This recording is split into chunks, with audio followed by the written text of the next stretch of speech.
Are you thinking about moving to Naperville and you've never been to Naperville and you're wondering what it's like? Well, I made this video for you.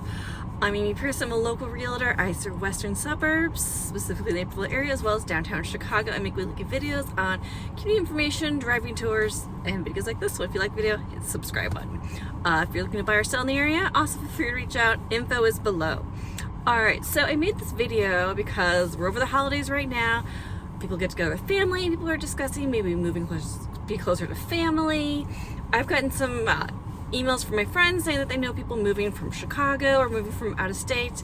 So I thought I'd make this video of what to do if you've never been to Naperville to experience it for the first time. So here's my little DIY day trip, first time to Naperville. Alright, so first time to Naperville, you're definitely want to check out downtown in Naperville. The Naperville downtown, it's got a lot of great shops, non-chain restaurants, and parking is free, which is super exciting. If you're used to Chicago, you got to pay for parking everywhere. There are free parking lots in downtown Naperville, and they do have display signs of how many parking spots are still available. So that's great. So that's your first stop, is to check out the downtown Naperville, walk around, get a feel for the area. Number two stop on your first visit to Naperville would be the Naperville Riverwalk. So you can keep your car at the parking lot and then check out the Riverwalk, walk along it. There's lots of bridges to walk over, just explore it. There's different statues. Get a great feel for the area. It does get crowded on the weekends, so definitely check that out. While you're doing your walk along the Riverwalk, check out the Centennial Beach.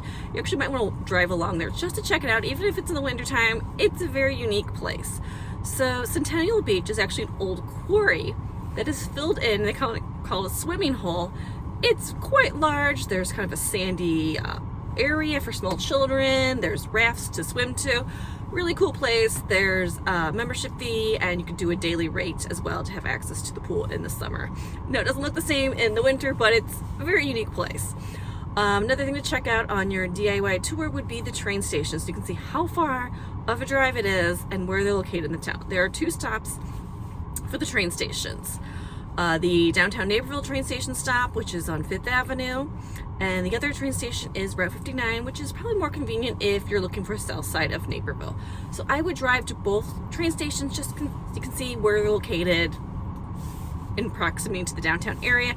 I'll put information below where you can find those two train stations. So about this time, you're probably getting a little bit hungry, so here's some recommendations for some food. If you're not from the area, maybe out of state, you've never had a Chicago-style hot dog, you gotta check out Portillo's. There are two locations in Naperville.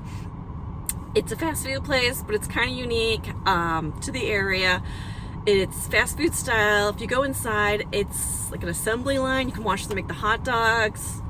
It's a favorite for children. Other place I would recommend would be Bev's. It's kind of a pop-up restaurant right now. It's in the downtown area, and it's got a very large patio area for warmer days to check out. It's got a little bit more upscale foods. It is also great for children as well during the day. I've taken my daughter there for food. Some points of interest to check out while you're there would be DuBates Children's Museum is in downtown Naperville. There is a fee for admission. Neighbor Settlement is another place you could check out. It's kind of a living history museum.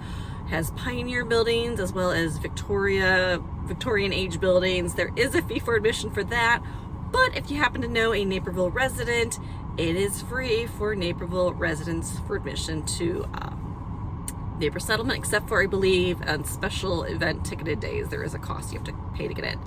Another thing to check out would be Knocknolls Nature Center. There is no fee for this. It's not located in downtown Naperville. I would say it's a little bit further on the south end of Naperville. So just kind of other points of interest to check out. It's a very fun town. There's a lot happening in downtown Naperville. I would say people are drawn to moving to the area probably because the downtown Naperville has a lot of restaurants you can find in Chicago. Transportation's really great, as well as the top-rated schools would be the reason why people move to Naperville. So I hope you like my little DIY tour of what you should do if it's your first time coming. I would say pick a day, explore the town, and maybe day two, you could have a realtor, possibly me, take you around, pick a few properties to check out after you've kind of gotten a feel for the town. So I can set up some properties for you. Feel free to reach out. I'd love to help you out in your move to Naperville. All right, thanks so much. Check out my next video. I think you're gonna like it.